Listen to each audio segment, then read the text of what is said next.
ദൈവത്തിൻ്റെ അതിപരിശുനാമം വാഴ്ത്തപ്പെടുമാറാകട്ടെ. അനുഗ്രഹപ്പെട്ട ഈ സ്പെഷ്യൽ പ്രാർത്ഥനയെ അമേകാലയിലെ സ്തോത്രം ഓർത്ത് ഞാൻ ദൈവത്തെ സ്തുതിക്കുന്നു, സ്തോത്രം ചെയ്യുന്നു. ഇത് കാണുന്ന ഓരോ ദൈവമക്കൾക്കും, ഈ സഭയ്ക്കും ദൈവമക്കൾക്കും, ഈ സഭയ്ക്കുള്ള ദൈവമക്കൾക്കും പുറത്തുള്ള ദൈവമക്കൾക്കും, ഇത് കാണുന്ന ഓരോരുത്തർക്കും ഈ സ്പെഷ്യൽ പ്രാർത്ഥന ഒരു സ്പെഷ്യൽ വിടുതലായിട്ടില്ല, ഒരു അനുഗ്രഹമായിട്ടില്ല. സ്തോത്രം. ഏത് ഭാരത്തിന്മേലും, ഏത് പ്രതികൂലത്തിന്മേലും, ഏത് പ്രതിസന്ധിയുടെ മധ്യയിലും ഒരു മറുപടി നൽകുന്ന ഒരു യേശുനാഥൻ, ആ യേശു കർത്താവിനെ അറിയേണ്ട രീതിയിൽ അറിയുന്നുവെങ്കിൽ പ്രിയ ദൈവമക്കളെ, നമ്മുടെ കുടുംബത്തിനകത്ത് നമ്മൾ അനുഭവിക്കുന്ന എല്ലാ വേദനകൾക്കും ഭാരങ്ങൾക്കും ഒരു പൂർണ്ണമായ ഒരു വിടുതൽ ദൈവം നൽകും. മുൻവിധിക്കപ്പെട്ട് കിടക്കുന്ന നിങ്ങളെ, അല്ലെങ്കിൽ നിന്ദിച്ച് കിടക്കുന്ന നിങ്ങൾ, പരിഹാസമായി കിടക്കുന്ന നിങ്ങൾ, ആരുമില്ല എന്ന് നിങ്ങളുടെ ഹൃദയത്തിൽ നിങ്ങൾ തന്നെ ചിന്തിക്കുന്ന സമയത്ത് ഇന്ന് പകല് ദൈവത്തിന്റെ പരിശുദ്ധാത്മാവ് പറയുക, നിങ്ങളെ കൊണ്ട് കർത്താവിന് ആവശ്യമുണ്ട്. നിങ്ങളെ കർത്താവിന് ആവശ്യമുണ്ട്. ആർക്കും വേണ്ടെങ്കിലും കർത്താവിന് നിങ്ങളെ വേണം. കർത്താവ് നിങ്ങളെ ഏറ്റെടുത്താൽ നിങ്ങളുടെ അവസ്ഥ മാറും. നിങ്ങളുടെ കുടുംബത്തിന്റെ അവസ്ഥ മാറും. നിങ്ങളുടെ ഭവനത്തിന്റെ അവസ്ഥ മാറും. നിങ്ങളുടെ ആരോഗ്യ അവസ്ഥ മാറും. നിങ്ങളുടെ ചിന്താവസ്ഥ, പ്രതികൂല അവസ്ഥ, പ്രയാസാവസ്ഥ, എല്ലാം പ്രതികൂല അവസ്ഥകളും ആര് മാറ്റും? സ്വർഗത്തിലെ ദൈവം മാറ്റും. ഇന്ന് ദൈവം നിങ്ങളെ ഏറ്റെടുക്കുന്നില്ല. അപ്പൊ ദൈവം ഏറ്റെടുക്കണമെങ്കിൽ എന്ത് ചെയ്യണം? ഇന്ന് പൂർണ്ണ ഹൃദയത്തോടെ ആ ദൈവത്തിന്റെ സന്നിധിയിൽ നിങ്ങളെ തന്നെ പൂർണ്ണമായി ഏൽപ്പിച്ചു കൊടുക്കുന്നുവെങ്കിൽ ഇന്ന് കർത്താവ് നിങ്ങളെ പൂർണ്ണമായി ഏറ്റെടുക്കും. ദൈവം നിങ്ങളെ മാനിക്കും. സ്തോത്രം. ഒരു നേരത്തെ ചിന്തയ്ക്ക് വേണ്ടി ഒരു വാക്യം നമുക്ക് വായിക്കാം. സദൃശ്യവാക്യങ്ങൾ 3:5-6 വാക്യം നമുക്കൊന്ന് വായിക്കാം. പൂർണ്ണ ഹൃദയത്തോടെ യഹോവയെ ആശ്രയിക്കൂ, സ്വന്തം വിവേകത്തിൽ ഊന്നരുത്. പൂർണ്ണ ഹൃദയത്തോട് യഹോവയെ ആശ്രയിക്കൂ, സ്വന്തം വിവേകത്തിൽ എന്ന് പറഞ്ഞാൽ സ്വന്തം ചിന്തകളിൽ ഉണരുത്. നമ്മൾ ദൈവത്തിന്റെ പൈതലായി കഴിഞ്ഞാൽ നമുക്ക് നമ്മളെ ചിന്തയല്ല പിന്നെ വേണ്ടത്. ആരുടെ ചിന്തയാണ് വേണ്ടത്? ദൈവത്തിന്റെ ചിന്തയാണ് വേണ്ടത്. എന്ന് പറഞ്ഞാൽ നമ്മുടെ ചിന്തയിലേക്ക് ദൈവത്തെ കൊണ്ടുവരുവല്ല, ദൈവത്തിന്റെ ചിന്തയിലേക്ക് നമ്മളെ ചിന്തയെ കൊണ്ടുപോകുക. അതാണ് ഒരു ദൈവ പൈതലിനെ കുറിച്ച് ആരാഗ്രഹിക്കുന്നത്? കർത്താവ് ആഗ്രഹിക്കുന്നത്. അതിന്റെ അടുത്ത വാക്യത്തിനകത്ത് പറയുന്നു, നിന്റെ എല്ലാ വഴികളിലും അവനെ നിലച്ചുകൊള്ളുക, അവൻ നിന്റെ പാതകളെ നേരെയാക്കും. അവന്റെ നിന്റെ എല്ലാ വഴികളും ആരെ സമർപ്പിച്ചു കൊടുക്കുക? കർത്താവിനെ സമർപ്പിച്ചു കൊടുക്കുക. കർത്താവ് പറയുക, നിന്റെ പാതകളെ എന്ത് ചെയ്യും? കർത്താവ് നേരെയാക്കി തരും. അപ്പോഴ് നമ്മുടെ പൂർണ്ണ ഹൃദയം നമ്മൾ ദൈവത്തിൽ ആശ്രയിക്കുക, ദൈവത്തിൽ ഏൽപ്പിച്ചു കൊടുക്കുക. നമ്മളെ ചിന്ത അതിനകത്ത് കൊണ്ടുവരും. നമ്മളെ ചിന്ത അങ്ങ് മാറ്റി നിർത്തണം.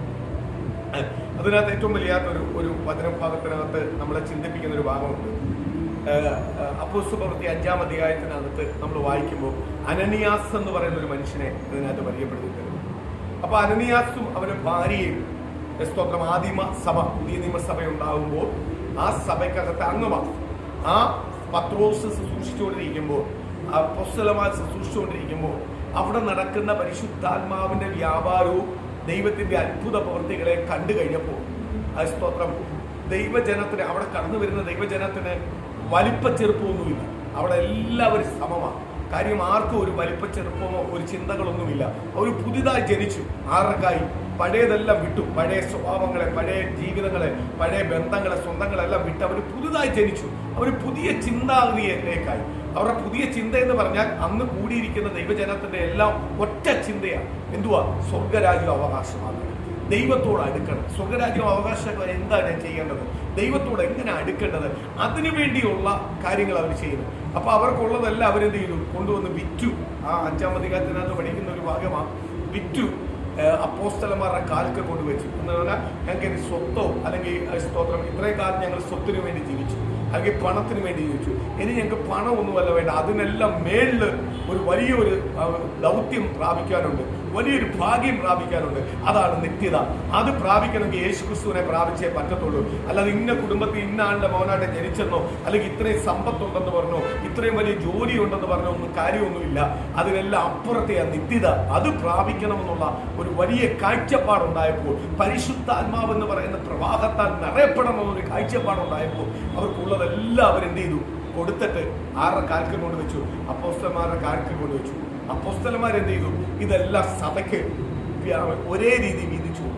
ഇല്ലാത്തവരും ഉള്ളവരും ഒന്നുമില്ലാത്ത രീതി, ഭൗതികമായിട്ടായാലും ആത്മീയപരമായിട്ടായാലും എല്ലാം ഒരേപോലെ സഭയ്ക്കകത്ത് ഒരേപോലെ രീതിയിലേക്ക് ദൈവജനത്തെ എന്ത് ചെയ്തു? സ്തോത്രം, മാറ്റി. അത് കണ്ടുകൊണ്ടിരിക്കുന്ന അനനിയാസും അവരുടെ ഭാര്യയും, മക്കളില്ല, അവരോടൊന്നും എന്ത് ചെയ്തു? നമുക്കുള്ളത് കുറച്ച് വിറ്റിട്ട് നമുക്കൊരു നിലമെന്ന് പറയുന്ന വചനം പഠിക്കണം. അപ്പൊ ഒരുപാട് നിലമുള്ളവരാവാം. ഒരു നിലം എന്താ പറയുക, നമുക്കില്ല നിലം ഒന്ന് കൊടുക്കാം. അവിടെ കിടക്കുന്ന നിലം കൊടുത്തിട്ട് നമുക്ക് എന്ത് ചെയ്യാം? അപ്പോസ്തലന്മാരുടെ കാൽക്ക് കൊണ്ടുവെക്കാം എന്ന് തീരുമാനിച്ചു. അവരെന്ത് ചെയ്തു? നേരെ കൊണ്ടുവന്ന് അത് വിറ്റ് കഴിഞ്ഞു. സമ്പത്തെല്ലാം കയ്യിലായപ്പോൾ അവർ അപ്പോസ്തലന്മാരുടെ അടുത്തേക്ക് അത് കൊണ്ടുപോകുന്നതിന് മുമ്പേ അവർ രമ്മിയിരുന്ന് ചിന്തിച്ചു, എന്തിനാ ഇത്രയും മൊത്തം കൊണ്ട് കൊടുക്കുന്ന? എന്തിനാ? കുറച്ച് വെച്ചേക്കാം, മൊത്തം കൊടുക്കേണ്ട കാര്യമില്ല. പ്രൈസലോ. അവരെ കൊടുക്കുന്ന മുമ്പേ അവരുടെ മേൽ ഭരിച്ചുകൊണ്ടിരുന്ന പരിശുദ്ധാത്മാവ്. അവർ വിറ്റ് കഴിഞ്ഞപ്പോഴും പരിശുദ്ധാത്മാവ് ഭരിച്ചു. പക്ഷേ അവർ തമ്മിൽ കൂടി ആലോചിച്ചപ്പോൾ പരിശുദ്ധാത്മാവ് മാറി. അവിടെ എന്ത് ചെയ്യാൻ തുടങ്ങി? പൈശാചിക ചിന്ത വരാൻ കുറച്ചെടുത്ത്. സ്തോത്രം. അത് കഴിഞ്ഞിട്ട് നേരെ പത്രോസിന്റെ, കർത്താവിന്റെ ദാസന്റെ അടുത്ത് കൊണ്ടുവന്ന് അനനിയാസ് കൊണ്ടു കൊടുത്തു. എന്റെ വസ്തു ഇന്നത് വിറ്റു, ഒരു ഭാഗത്ത് കിടന്ന വസ്തു വിറ്റു, അതിന്റെ ഫുൾ എമൗണ്ടാണ് ഇത്, നിങ്ങൾ വെച്ചു. അപ്പോൾ പത്രോസ് പരിശുദ്ധാത്മാവിൽ നിറഞ്ഞ് അവനോട് ചോദിച്ചു, വിറ്റപ്പോഴും ഈ നില നിന്റേതായിരുന്നു, വിൽക്കുന്ന മുമ്പേ നിന്റെയായിരുന്നു, വിറ്റ് കഴിഞ്ഞപ്പോൾ നിന്റെ, ഇടയ്ക്ക് ഒരു പിശാച് കയറി, അത് നിന്റെയായിരുന്നു. നിന്നെ ഭരിച്ചിരിക്കുന്ന ദൈവത്തിന്റെ ആത്മാവല്ല, അതാരാണ്? പിശാച്. അതെപ്പോഴും സംഭവിച്ചു എന്ന് പറഞ്ഞ പ്രിയ ദൈവമക്കളെ, സ്തോത്രം, ഞാൻ ദൈവത്തിന് വേണ്ടി ഇറങ്ങി തിരിച്ചിട്ടുണ്ടെങ്കിൽ എന്റെ മനസ്സും ശരീരവും എല്ലാം ആർക്ക് വേണ്ടി കൊടുത്തേക്കണം? ദൈവത്തിന് വേണ്ടി. അവിടെ നാളത്തെ കുറിച്ച് നീ ഭാരപ്പെടണ്ട. നാളെ അയ്യോ എന്തു വായിത്തീരുമെന്ന് ഭാരപ്പെടാം. നീ യേശുവിനെ കൊണ്ട് ഇറങ്ങിയതാണോ? നീ നാളത്തെ കുറിച്ച് വിചാരിക്കണം.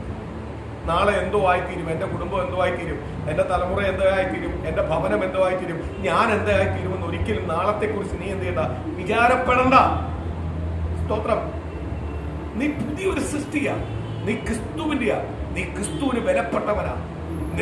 നിനക്ക് എന്തെങ്കിലും സംഭവിച്ചാൽ ക്രിസ്തു അടങ്ങിയിരിക്കത്തില്ല. ക്രിസ്തുവിന് വിലപ്പെട്ടതാ. നീ ഒരു നിന്നാപാത്രം അനുഭവിക്കുന്നുവെങ്കിൽ, ഒരു പരിഹാസപാത്രമായി തീരുവാണെങ്കിൽ അത് ക്രിസ്തുവാ നിന്നാപാത്രമായി തീരുന്നത്, പരിഹാസപാത്രമായി തീരുന്നത്. കാര്യം എന്തുവാ? നീ ക്രിസ്തുവിന്റെയാ. നീ പിന്നെ നിന്റേതല്ല, നീ ക്രിസ്തുവിന്റെയാ. അപ്പോഴും ദൈവത്തെ കണ്ട് ഒരു ദൈവ പൈതൽ ഇറങ്ങി തിരിച്ചാ പിന്നെ അവൻ ബാക്കിലോട്ട് നോക്കല്ലേ. അവൻ ആരെ നോക്കിയാൽ മതി? ദൈവത്തെ നോക്കിയാൽ മതി. ഇന്ന് പലരും ദൈവസന്നിധി ഇറങ്ങിയിട്ട് അനനിയാസിനെ പോലെ ഇടയ്ക്കൊരു ചിന്ത കുടുംബത്തിനകത്ത് ചർച്ച ചെയ്യുമ്പോൾ വരുമ്പോഴാണ് അവരാരിൽ നിന്ന് മാറിപ്പോകുന്നത്? ദൈവത്തിൽ നിന്ന് മാറിപ്പോകുന്നത്. അവനും ദൈവത്തിൽ നിന്ന് മാറിപ്പോകുന്നത്. സ്തോത്രം. ദൈവത്തിന് വേണ്ടി ഒരു കാര്യം തീരുമാനിച്ചിട്ടുണ്ടെങ്കിൽ, ഇറങ്ങി തിരിച്ചിട്ടുണ്ടെങ്കിൽ, ദൈവത്തിന് വേണ്ടി ഏറ്റവും കൂടുതൽ തീരുമാനിക്കുന്നതാണ് എന്തുവാ? നമ്മളെ വാമൊഴിയാൽ, നമ്മൾ സ്നാനപ്പെടുമ്പോൾ വാമൊഴിയാലാണ് ആരെ സ്വന്തം രക്ഷിതാവായി സ്വീകരിക്കുന്നത്? യേശു ക്രിസ്തുവിനെ സ്വയം രക്ഷിതാവായി സ്വീകരിക്കുന്നത്. അന്ന് നമ്മളൊരു പുതിയ സൃഷ്ടിയാണ്, നമ്മൾ ദൈവത്തിനുള്ളതാണ്. പിന്നെ നമ്മൾ എന്ത് പ്രശ്നം വന്നാലും ദൈവത്തെ ചേർത്താണ് ചിന്തിക്കേണ്ടത്. എന്തുവാ? ദൈവഹിതപ്രകാരമുള്ള കാര്യമാണ് ചിന്തിക്കുന്നത്. അങ്ങനെ ചിന്തിക്കുന്ന ഒരു ദൈവമക്കളെ ഒരിക്കലും ആര് തകർത്ത് കളയത്തില്ല? ദൈവം എന്ത് ചെയ്യത്തില്ല? തകർത്ത് കളയുവാൻ അനുവദിക്കത്തില്ല. ദൈവം അവരെ അനുഗ്രഹിക്കും. അവരെ ഒരു പിശാചിനും എന്ത് ചെയ്യാൻ പറ്റത്തില്ല, അവന്റെ പ്ലാനിനോ പദ്ധതിക്കോ എന്ത് ചെയ്യാൻ പറ്റത്തില്ല, തകർക്കുവാൻ കഴിയത്തില്ല. കാര്യം എന്തുവാ? അവൻ യേശുവിന്റെ പൈതലാണ്. ഇന്ന് പകല് നിങ്ങളെ ഓർക്കണം, അനനിയാസിനോട് പറയുന്ന ഒരു വാക്കുണ്ട്. ആ വാക്ക് എപ്പോഴും ശ്രദ്ധിക്കുന്നതാ. എടാ, ഇത് വിൽക്കുമ്പോഴും നിന്റെ ആയിരുന്നു, വിറ്റ് കഴിഞ്ഞപ്പോൾ നിന്റെ. നിനക്ക് എപ്പോഴാണ് ഇത് രണ്ടായിട്ട് തോന്നിയത്? നീ ദൈവത്തിന്റെ പൈതലല്ലയോ? നിനക്ക് എപ്പോഴാണ് ഈ അത്യാഗ്രഹം വന്നത്? എപ്പോഴാണ് നിനക്ക് ഇങ്ങനെ തോന്നി? നീ അതങ്ങ് വിൽക്കായിരുന്നാ പോരെ, അത് നിന്റെ അല്ലായിരുന്നു. വിൽക്കുന്ന മുമ്പേ നിന്റെ ആയിരുന്നു, വിറ്റ് കഴിഞ്ഞിട്ട് നിന്റെയാ. നിന്റെ ഈ സഭയ്ക്കകത്ത് കൊണ്ടുവന്ന് നീ അപ്പോസ്തലന്മാരുടെ കാൽക്കൽ വെക്കുമ്പോഴും വെച്ച് കഴിഞ്ഞിട്ടും ഇത് നിന്റെയാ. കാര്യം എന്തുവാ? സഭ നിന്റെയാ, ദൈവജനം നിന്റെയാ. കാര്യം ദൈവനാമത്തെ ഉയർത്തുന്നിടത്തെല്ലാം നിനക്ക് എന്തൊക്കെ ചെയ്യാൻ പറ്റുമോ അതിനെല്ലാം നീ മുൻനിര നിൽക്കുന്നതനുസരിച്ച് ദൈവം നിന്നെ അനുഗ്രഹിക്കത്തേ ഉള്ളൂ. ഒരിക്കലും നിന്നെ എന്ത് ചെയ്യത്തില്ല, ദൈവം തകർത്ത് കളയത്തില്ല. നിനക്ക് എപ്പോഴാ ഈ ദുഷ്ട മനസ്സ് കയറിയത്? ഇത് നിന്റെ അല്ലെന്ന് നിനക്ക് തോന്നിയത് എപ്പോഴാ? ഇന്ന് പ്രിയതേ മക്കളെ, ഞാൻ യേശുവപ്പത്തിന്റെ സന്നിധി വന്നു കഴിഞ്ഞാൽ ഞാൻ യേശുവപ്പത്തിന്റെ അല്ലെന്ന് നിനക്ക് തോന്നുമ്പോഴാണ് നീ പാപം ചെയ്യുന്നത്. നീ യേശുവിന്റെ ആണെന്ന് നിനക്ക് തോന്നലുണ്ടെങ്കിൽ, നീ യേശുവിന്റെ ആണെന്ന് പൂർണ്ണമായി നീ ജീവിക്കുന്നെങ്കിൽ, നീ ഒന്നിനെ കുറിച്ച് എന്ത് ചെയ്യത്തില്ല, ഭയപ്പെടത്തില്ല, ഭാരപ്പെടത്തില്ല. കാര്യം എന്തുവാ? നിന്നെ പരിപാലിക്കേണ്ടത് ആരാ? യേശുവാ. ആ യേശു നിന്റെ കുടുംബത്തിന്റെ നായകനാണെങ്കിൽ, ആ യേശു നിന്റെ കൂടെ ഉണ്ടെങ്കിൽ നിന്നെ ഒരു ശക്തിക്കും എന്ത് ചെയ്യാൻ പറ്റില്ല, ഒന്നും ചെയ്യുവാൻ കഴിയത്തില്ല. ഇന്ന് പകലൊന്ന് തിരിച്ചറിയേ, ഞാൻ യേശുവിന്റെ പൈതലാ. എന്റെ കുടുംബത്തിനകത്ത് തകർച്ച വന്നാൽ യേശു കണ്ടുകൊണ്ട് നിൽക്കത്തില്ല. കാര്യം ഞാൻ യേശുവിന് പ്രാധാന്യപ്പെട്ടവനാ. എന്റെ കുടുംബത്തിനകത്തൊരു വേദന ഉണ്ടെങ്കിൽ യേശു ഇറങ്ങി വരും, യേശു മറുപടി തരും. അല്ലാതെ ഞാനും യേശുമായിട്ട് രണ്ടല്ല, ഒന്നത്രേ. എന്റെ ഉള്ളിലാണ് യേശു വസിക്കുന്നത്. ഞാൻ യേശുവിനെ പുതുതായി സ്വീകരിച്ചു, പുതിയ വ്യക്തിയായി തീർന്നപ്പോൾ, പുതിയ വ്യക്തിയാക്കി എന്നെ ദൈവം തീർത്തപ്പോൾ, എന്റെ മേൽ വസിക്കുന്ന ദൈവത്തിന്റെ ആലയമാണ് ഞാൻ. എന്നെ ദൈവം രണ്ടാട്ടല്ല കാണുന്നത്. ദൈവത്തിന്റെ ആലയത്തെ നശിപ്പിക്കുവാൻ ദൈവം ഒരിക്കലും എന്ത് ചെയ്യത്തില്ല, സമ്മതിക്കത്തില്ല.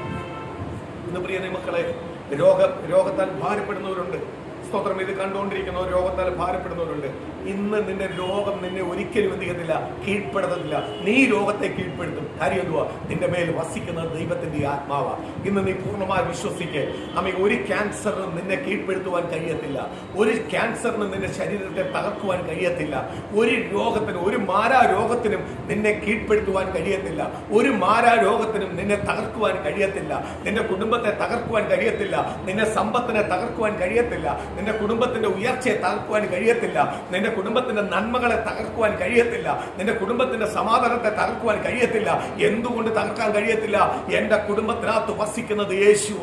എന്റെ ഹൃദയത്തിനകത്ത് വസിക്കുന്നത് യേശുവ. എന്റെ കുടുംബത്തിന്റെ നായകൻ യേശുവ. ഇന്ന് അപ്രകാരം ഒരു ചിന്ത ഉണ്ടെങ്കിൽ ദൈവമേ, നിന്നെ ഒരു പിശാചിനും എന്ത് ചെയ്യാൻ പറ്റത്തില്ല, തൊടുവാൻ കഴിയത്തില്ല. അതുപോലെ നിന്റെ ഭാവി, നിന്റെ ജോലി കാര്യങ്ങൾ നിനക്ക് വേണ്ടി വഴി തുറക്കാൻ പോവുക. ഇന്ന് പ്രിയ മക്കളെ, അനേകർ വിദേശത്ത് പോകുന്നു. വിദേശത്ത് പോയി പട്ടിണി കിടക്കാനും കൈനീട്ടാനും അല്ല ദൈവം നിന്നെ വിളിച്ചിരിക്കുന്നത്, നിന്നെ കൊണ്ടുപോകുന്നത്. ദൈവമാ നിന്നെ വിദേശത്ത് കൊണ്ടുപോകുന്നെങ്കിൽ, ദൈവമാ നിന്നെ അയക്കുന്നെങ്കിൽ, ഇന്ന് പ്രിയ ദൈവമക്കളെ, ഞാൻ ഒരു കാര്യം വിളിച്ചു പറയാം. അവിടെ നിനക്ക് ഭിക്ഷ എടുക്കാനല്ല നിന്നെ ദൈവം കൊണ്ടുപോകുന്നത്. അവിടെ കൈ നീട്ടി ഇരക്കാനല്ല ദൈവം കൊണ്ടുപോകുന്നത്.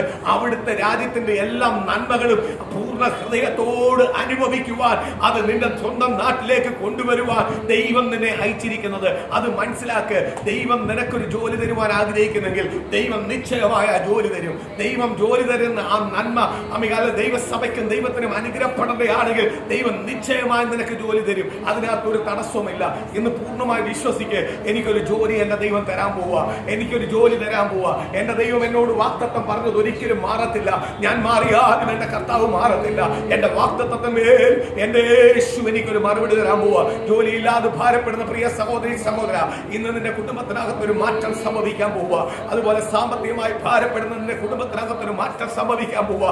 സമാധാനമില്ലാതെ, കുടുംബജീവിതത്തിനകത്ത് സമാധാനമില്ലാതെ അലയുന്ന സഹോദരി സഹോദര, നിന്റെ കുടുംബത്തിനകത്ത് ഒരു മാറ്റം സംഭവിക്കാൻ പോവുക. നിന്റെ തലമുറകൾ ഒരു ഒലിവ് തയ്യെ പോലെ ആക്കി തീർക്കാൻ പോവുക. നിന്റെ ഭാര്യ നിന്റെ ഭവനത്തിനകത്ത് ഒരു മുന്തിരി വള്ളിയാവാൻ പോവുക. നിന്റെ ഭർത്താവ് നിനക്ക് യോഗ്യനായ ഒരു ഭർത്താവാൻ പോവുക. ഇന്ന് വിശ്വസിക്ക്. നിന്റെ കുടുംബത്തിന്റെ ഏത് വിഷയമുണ്ട്, ഏത് തകർച്ച വിഷയത്തിനകത്തും ഇന്ന് പകൽ യേശു ഒരു മറുപടി തരാൻ പോവുക. ഇന്ന് കാറ്റ് പ്രാർത്ഥനയായിട്ടിരിക്കുന്ന ദൈവമക്കളെ, ഇന്ന് നിന്റെ കുടുംബത്തിനകത്ത് ദൈവം തൊടാൻ പോവുക. നിന്റെ തലമുറയുടെ ഭാവി അനുഗ്രഹപ്പെടാൻ പോവുക. നിന്റെ തലമുറയുടെ കുടുംബജീവിതം അനുഗ്രഹപ്പെടാൻ പോവുക. നിന്റെ കുടുംബത്തിനകത്ത് നല്ല മരുമോൻ വരാൻ പോവുക, നല്ല മരുമകൾ വരാൻ പോവുക. നിന്റെ കുടുംബത്തിനകത്ത് നല്ല കൊച്ചുമക്കൾ വരാൻ പോവുക. നിന്റെ കുടുംബത്തെ ദൈവം ഉയർത്താൻ പോവുക. നിന്റെ തലമുറകളെ ഉയർത്താൻ പോവുക. നീ വിശ്വസിക്കുന്നുണ്ടോ? നിന്റെ ഭവനത്തിനകത്ത് യേശു ഉണ്ടെങ്കിൽ എന്റെ ഭവനത്തിനകത്ത് ഒരു അനർത്ഥവും വരത്തില്ലെന്ന് ഇന്ന് പകൽ നീ വിശ്വസിക്കുന്ന വ്യക്തിയാണെങ്കിൽ ഇന്ന് യേശു നിന്നെ തൊടാൻ പോവുക. ഈ പ്രാർത്ഥന ചില കുടുംബത്തിനകത്ത് ദൈവം തൊടാൻ പോവുക. നിങ്ങൾ ഇരിക്കുന്ന സ്ഥാനത്ത് ഇരിക്കാൻ പോലും പറ്റാത്ത രീതിയിലേക്ക് പരിശുദ്ധാത്മാവ് നിന്റെ ഉച്ച മുതൽ ഉള്ളംകാല് വരെ വെളിപ്പെടാൻ പോവുക. ഇന്ന് വിശ്വസിക്ക്. ദൈവത്തിന്റെ കരം തൊടട്ടെ കർത്താവ്. Jesus touch. അടിപ്പിണരായുള്ള ദൈവത്തിന്റെ കരം തൊടട്ടെ.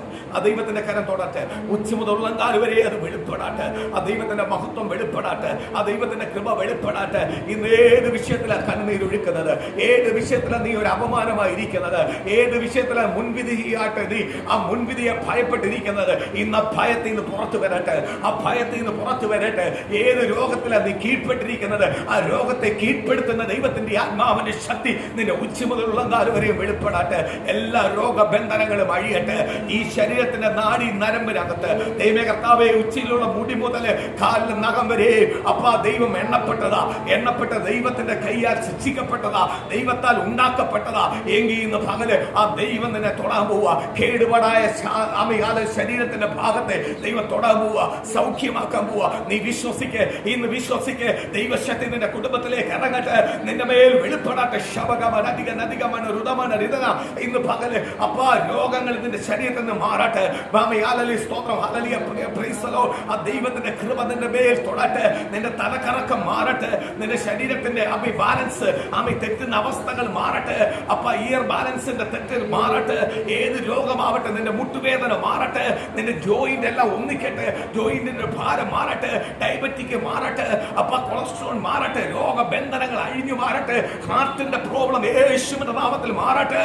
നിനക്ക് ഹാർട്ട് സ്ഥാപിച്ച ദൈവമെങ്കിൽ ദൈവത്തിന്റെ ആലയമായ ഹാർട്ടിന് മേൽ ദൈവത്തിന്റെ കരം തൊടട്ടെ. നിന്റെ ഹൃദയത്തിൽ വസിക്കുന്ന യേശു ഇറങ്ങട്ടെ, അത്ഭുതങ്ങൾ ഇന്ന് പകൽ ചെയ്യട്ടെ. നിന്റെ കുടുംബ ജീവിതത്തിനകത്ത് ദൈവം നന്മകൾ ഒരുക്കട്ടെ. ഇന്ന് പകൽ രാത്രി ഒരു അനുഗ്രഹത്തിന്റെ രാത്രിയാവട്ടെ. അതാവ് ഈ പ്രാർത്ഥനയുടെ മധ്യയിൽ എനിക്കൊരു സാക്ഷ്യം പറയുവാനുണ്ട്. എനിക്ക് സാക്ഷ്യം പറയുന്ന രീതിയിൽ എന്റെ കുടുംബത്തിന്മേൽ ദൈവം ചിലത് ചെയ്യാൻ പോവാ. ഇന്ന് അപ്രകാരം വിശ്വസിക്കുന്ന ദൈവമക്കളെ കർത്താവ് തൊടാൻ പോവാ. ഇന്ന് കേട്ട ദൈവത്തിന്റെ വചനത്താൽ പൂർണ്ണ ഹൃദയത്തോടെ യഹോവ പറയുന്നത് നീ കേൾക്ക്. എങ്കിൽ ദൈവം നിനക്ക് വേണ്ടി പാത ഒരുക്കിയിട്ടുണ്ട്. നീ ഇറങ്ങി തിരിച്ചിട്ടുണ്ടെങ്കിൽ പാത ഒരുക്കിയിട്ടുണ്ട്. നിന്റെ ഹിതപ്രകാരം നീ പോവല്ലേ, നിന്റെ ചിന്തപ്രകാരം നീ പോവല്ലേ. ആ ചിന്തകളെല്ലാം മാറ്റിവെക്ക്. ഞാൻ യേശുവിന്റെ പൈതല. ആരൊക്കെ എനിക്ക് എന്തൊക്കെ രീതിയിൽ ഉപദേശിച്ചാലും ആ ഉപദേശത്തിനകത്ത് ഞാൻ വീഴത്തില്ല. കാര്യം ഞാൻ യേശുവിന്റെ പൈതല. എന്നെ ഉപദേശിക്കേണ്ട ഒറ്റ ഒരാളാ, അതെന്റെ യേശുവാ. ആ യേശുവിനെ ഞാൻ കീഴ്പ്പെടും. ദൈവസഭയ്ക്ക് കീഴ്പ്പെടും, ദൈവമക്കൾക്ക് കീഴ്പ്പെടും. കർത്താവേ, ദൈവമക്കളുടെ പ്രാർത്ഥന, സഭയുടെ പ്രാർത്ഥന, ശ്രദ്ധയുള്ള പ്രാർത്ഥന ഇന്ന് പകലാ ദൂതന്റെ കുടുംബത്തിനകത്ത് വെളിപ്പെടട്ടെ. രക്ഷിക്കപ്പെടാത്തവനാണോ, ക്രിസ്തുവിനെ അറിയാത്തവനാണോ, ഇന്ന് പകൽ ദൈവം നിന്നെ തൊടാൻ പോവുക. നിനക്ക് ചോദിക്കാനും പറയാനും ആളുണ്ട്. യേശു എന്ന് പറയുന്ന ഒരു നാഥനുണ്ട്. നിനക്ക് ചോദിക്കാനും പറയാനും ആളുണ്ട്. നീ ഒറ്റപ്പെട്ടു പോയിട്ടുണ്ടെങ്കിൽ ഇന്ന് പകൽ ദൈവം നിന്നെ തൊടാൻ പോവുക. നിനക്ക് ചോദിക്കാനും പറയാനും ആളുണ്ട്. ആരുണ്ട്? യേശു ഉണ്ട്. ഈ സകലം സൃഷ്ടിച്ച യേശു ഉണ്ട്. ഇന്ന് പകൽ ദൈവം നിന്നെ തൊടാൻ പോവുക. ഇന്ന് വിശ്വസിക്കുക സഹോദര. ഇന്ന് നിന്റെ വിഷയം എന്തോ ആവട്ടെ, ഇന്ന് ഈ പ്രാർത്ഥനയുടെ മധ്യ നീ ഏൽപ്പീര്. ഈ പ്രാർത്ഥനയ്ക്ക് നീ കീഴ്പ്പെട്. ദൈവം ഇന്ന് നിന്നെ അനുഗ്രഹിക്കാൻ പോവുക. അടിപ്പിണരായുള്ള കരം നിന്നെ തൊടാൻ പോവുക. നിന്റെ തലമുറയുടെ വിഷയമാണോ, വിദ്യാഭ്യാസ വിഷയമാണോ, അവരുടെ സ്വഭാവത്തിന്റെ വിഷയമാണോ, അതെല്ലാം ഇന്ന് മാറ്റിത്തരാൻ പോവുക. യേശുവിന്റെ അടിപ്പിണരായ കരം തൊടാൻ പോവുക. കർത്താവേ, ഇന്ന് കേട്ട ദൈവത്തിന്റെ വചനത്താൽ, ഇന്നത്തെ പ്രാർത്ഥനയാൽ ഇന്നിരിക്കുന്ന ദൈവമക്കൾ, ഏറ്റെടുക്കുന്ന ദൈവമക്കൾ, കീഴ്പ്പെടുന്ന ദൈവമക്കൾ ഇന്ന് കർത്താവ് തൊടാൻ പോകുന്നതിനായ സ്തോത്രം. കർത്താവ് അവരെ അനുഗ്രഹിക്കാൻ പോകുന്നതിനായ സ്തോത്രം. ഒരു പുത്തൻ നിറവോട് യേശു ക്രിസ്തുവിന്റെ നാമത്തിൽ അവരെ നിറയ്ക്കട്ടെ. അപ്പ പിതാപുത്രൻ പരിശുദ്ധാത്മാവിന്റെ നാമത്തിൽ ഞങ്ങൾ അനുഗ്രഹിക്കുക. ഈ സ്പെഷ്യൽ പ്രാർത്ഥന അവർക്കൊരു അനുഗ്രഹമായി തീരട്ടെ, കൃപയാൽ നിറയ്ക്കട്ടെ. യേശുവിന്റെ നാമത്തിൽ സ്തോത്രം. ഈ സ്പെഷ്യൽ പ്രാർത്ഥന എനിക്കൊരു അനുഗ്രഹമാണ്. ഇന്ന് ഈ കേട്ട പ്രാർത്ഥന ഞാനും എൻ്റെ കുടുംബവും ഏറ്റെടുക്കുക. എൻ്റെ ഭവനത്തിനകത്ത് ഏറ്റെടുക്കുക, എൻ്റെ ഹൃദയത്തിനകത്ത് ഏറ്റെടുക്കുക. അങ്ങനെ പൂർണ്ണ ഹൃദയത്തോട് അത് ഏറ്റെടുക്കുന്നുവെങ്കിൽ ഇന്ന് പ്രിയ ദൈവമക്കളെ, ഇത് കേട്ട, ഇത് അനുഭവിക്കുന്ന നിങ്ങളെ മേൽ ആ ദൈവത്തിൻ്റെ അനുഭവം പകർന്നു നൽകാൻ പോവുക, അഭിഷേകം പകർന്നു നൽകാൻ പോവുക. അപ്രകാരം ഒരു വിടുതലും അത്ഭുതങ്ങളും നിങ്ങളുടെ കുടുംബത്തിനകത്ത് ദൈവം ചെയ്യാൻ പോവുക. വിശ്വസിക്കുന്നവർക്ക് ആ ദൈവത്തിൻ്റെ മഹത്വം കാണാൻ പറ്റും. സ്വർഗത്തിലെ ദൈവം അനുഗ്രഹിക്കട്ടെ. ബഥേൽ വർഷിപ്പ് സെന്ററിന് ഇതിനകത്ത് ഈ ഓൺലൈനിൽ സബ്സ്ക്രൈബ് ചെയ്ത 170 കുടുംബമുണ്ട്. അതുപോലെ ഈ മെസ്സേജ് കാണുന്ന അനേകം കുടുംബങ്ങളുണ്ട്, വ്യക്തികളുണ്ട്. ദൈവം അവരെയെല്ലാം തൊടട്ടെ. അതുപോലെ ഈ സഭയ്ക്കകത്ത് വരുന്ന ദൈവമക്കളെ ദൈവം തൊടട്ടെ, അനുഗ്രഹിക്കട്ടെ. എല്ലാം നന്മകളാൽ ദൈവം നിറയ്ക്കട്ടെ. എല്ലാം ബ്ലെസ്സിംഗ് ഉണ്ടാകും.